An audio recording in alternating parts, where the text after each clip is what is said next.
A prática dos bancos de chantagear, de ameaçar a economia e o país sempre que seus interesses possam ser contrariados. De onde vem esse poder de ameaça e como fazer para diminuí-lo? Este é o tema deste vídeo.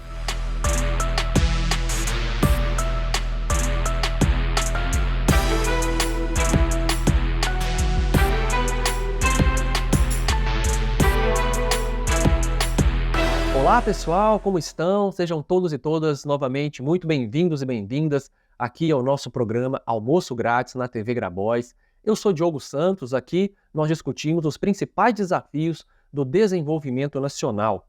Já faz um tempinho que eu não gravava vídeo aqui para o nosso programa, isso é porque eu estou morando por alguns meses aqui na Inglaterra, estou fazendo uma parte do meu doutorado aqui, pesquisando aqui na cidade de Leeds, na Inglaterra, e eu estava me organizando, então, nas últimas semanas, e agora volto a gravar aqui para o nosso programa na TV Grabois. No vídeo de hoje, nós vamos aproveitar um debate que surgiu ao longo do último mês no país a respeito das propostas que o governo brasileiro está fazendo de tributar as pessoas muito ricas, os milionários e também as grandes empresas. Semana que vem vai ser votado na Câmara dos Deputados a proposta de tributação dos fundos de investimento, ou seja, dos grandes conglomerados de recursos que pessoas muito ricas detêm. E no caso desses fundos de investimentos que chamados de exclusivos, que são de pessoas de altíssima renda, o valor mínimo desses fundos para uma pessoa acessá-lo é de 10 milhões de reais de aplicação. Portanto, é uma tributação sobre os muito ricos. E, além dessa proposta, o governo também tinha feito uma outra, que é da tributação do chamado juros sobre capital próprio. Infelizmente, a tributação sobre juros sobre capital próprio, ela foi retirada da proposta que vai ser votada na semana que vem. Mas o governo mantém, porque existe outro PL em que essa proposta está lá redigida e que o governo vai, em seguida, buscar aprová-la também. Mas o que são, portanto, para começar, os juros sobre capital próprio? Nada mais é do que uma outra forma, assim como os dividendos, das empresas distribuírem, repassarem lucros que elas realizaram para os acionistas das empresas. Então as empresas ao longo de um período realizam seus lucros e repassam, de acordo com a participação de cada acionista na empresa, repassa os dividendos. E os dividendos, eles são tributados. As empresas devem pagar tributos pelo dividendo que ela distribui. A pessoa que recebe não é tributada. O Brasil é um dos únicos países em que as pessoas físicas que recebem os dividendos não são tributadas, mas as empresas são.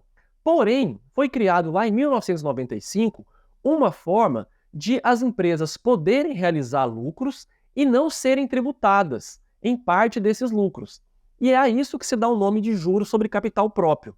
O juros sobre capital próprio nada mais é do que a empresa poder retirar da base de cálculo em que ela deve pagar tributos, deve pagar impostos sobre os lucros, porque as empresas pagam impostos sobre os lucros, as empresas pagam imposto de renda de pessoa jurídica e pagam também a contribuição social sobre lucro líquido.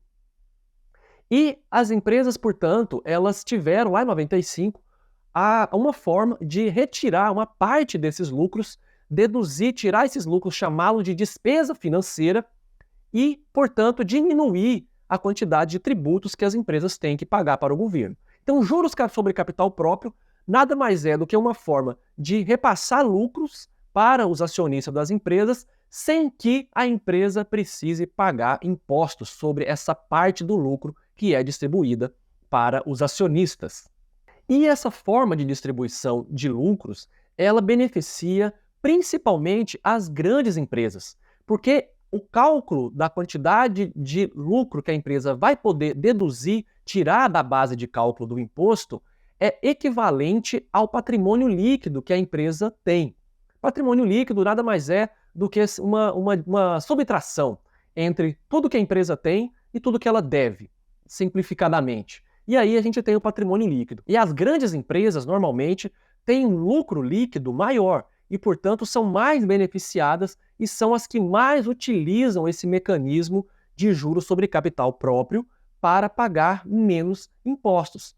principalmente os bancos. A JP Morgan, que é um grande conglomerado financeiro, calculou que se for extinta essa figura do juros sobre capital próprio e as empresas, os bancos, tiverem que voltar a pagar tributos sobre essa parcela dos lucros que hoje não é tributada, vai ter um impacto nos lucros dos bancos de cerca de 20%. E no caso dos bancos maiores, de cerca de 15%. Os três maiores bancos que vão ter maior impacto nos seus lucros, se acabar o juros sobre capital próprio, são o Banrisul, o Bradesco e o Santander. Então, diante desse possível impacto, os bancos eles já reagiram. A Febraban, que é a principal representante dos bancos no Brasil, ela já emitiu uma nota, já externou a sua opinião. Em primeiro lugar, a Febraban ela afirma que essa proposta ela precisa ser amplamente debatida antes de qualquer decisão a ser tomada. É preciso promover um debate amplo, completo sobre esse assunto.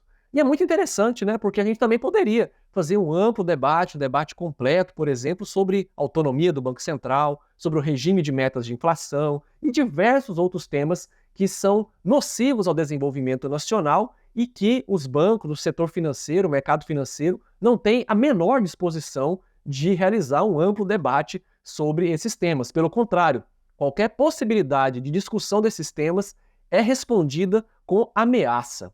E é aí que nós entramos, então, na outra parte da reação da Febraban, representando, então, os bancos brasileiros, que é afirmar que se essa tributação for realizada, ou seja, se os juros sobre capital próprio forem extintos e os bancos, então, tiverem um impacto sobre os seus lucros, o que vai acontecer é que os bancos vão diminuir a quantidade de crédito ofertada, vão aumentar as taxas de juros para poder compensar essa maior tributação, e aí vai ter, então, crédito mais caro, menos crédito, e isso vai gerar menos investimento, menos crescimento econômico e, portanto, menos distribuição de renda e mais desemprego. Ou seja, os bancos, mais uma vez, qual que é sempre a reação deles quando alguma proposta de alteração institucional, alguma regra, alguma lei, implica em diminuir os benefícios, os privilégios que eles têm no Brasil? A reação é sempre a ameaça, a chantagem. Por quê? Porque os bancos eles ocupam uma posição no sistema econômico muito importante. Os bancos, a tarefa de coordenar o sistema de crédito que os bancos têm é uma tarefa muito importante para o funcionamento da economia. E é daí que advém, portanto, esse poder estrutural que os bancos têm de chantagem sobre governos, de chantagem sobre a sociedade, sempre buscando impedir que alterações institucionais possam afetar a sua lucratividade. E isso acontece porque no capitalismo são as entidades privadas, as empresas privadas que coordenam o processo econômico. Então, no caso aqui específico do juros sobre capital próprio, os bancos estão dizendo para todos que quiserem ouvir que se forem tributados mais do que já são atualmente, eles vão reagir contra essa tributação e gerar um prejuízo para a sociedade. Ou seja, eles sempre tentam colocar os seus próprios interesses particulares do setor dos bancos como se fossem os interesses gerais de toda a sociedade, de todos os agentes econômicos. Ou seja, eles querem convencer de que, se os seus interesses particulares forem atendidos, será melhor para todo mundo. Mas isso nada mais é do que os bancos utilizando esse seu poder estrutural que eles detêm no capitalismo, porque o crédito é uma questão muito importante para o funcionamento do sistema e quem decide para onde vai o dinheiro, para onde vai o crédito, para onde vai o financiamento, se vai ser mais caro ou mais barato, no sistema que nós vivemos atualmente no Brasil e no capitalismo de modo geral, são as entidades privadas, são os bancos, setor financeiro privado, que tem o maior poder de decidir como o crédito será alocado na economia e, portanto, dá a eles um enorme poder de chantagem, de pressão sobre a sociedade. E aí a gente já consegue perceber qual é o caminho para contornar e para diminuir esse poder de pressão, de chantagem que o setor financeiro privado tem sobre a sociedade e sobre o governo, que é justamente ampliando a capacidade pública, ou seja, do Estado, do governo, de atuar no sistema de crédito.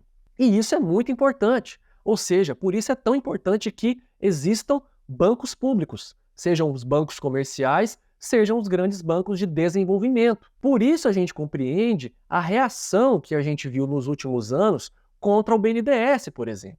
Os bancos sempre acusaram o BNDES de ser um concorrente deles, né, dos bancos privados, na oferta de crédito de longo prazo, que é uma discussão particular que é muito importante, mas não vamos aprofundar aqui, porque o ponto central é entender que os bancos sempre reagem quando há uma disposição dos governos de ampliar a presença do setor público, do governo, do Estado, no sistema financeiro, na oferta de crédito. Seja agora mais recentemente, contra o BNDES, ou lá atrás ainda, durante o governo Dilma, no final do governo Dilma, quando os bancos privados reagiram contra a postura, a ação do governo federal de utilizar os bancos públicos para reduzir a taxa de juros cobrada nos empréstimos das empresas e das pessoas. Ou seja, os bancos reagem porque eles estão defendendo o seu poder estrutural.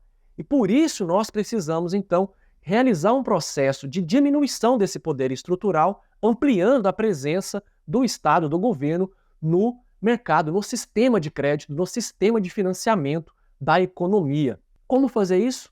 Tem vários caminhos e esse é um tema que nós podemos discutir em outros vídeos, se vocês considerarem relevante, importante. Por isso, deixe aqui nos comentários as observações de vocês. Então foi isso, pessoal, nosso vídeo aqui retomando os trabalhos aqui na TV Grabois. Espero que agora a gente possa compreender um pouquinho melhor de onde vem, qual que é a natureza do poder do sistema financeiro, dos agentes financeiros privados, dos bancos, das grandes instituições financeiras sobre a economia. E por que é tão importante, então, a gente construir no país uma forma de diminuir esse poder estrutural para abrir caminho para a ação pública, para a ação estatal, sobre o desenvolvimento do país. Até os próximos vídeos. Um abraço!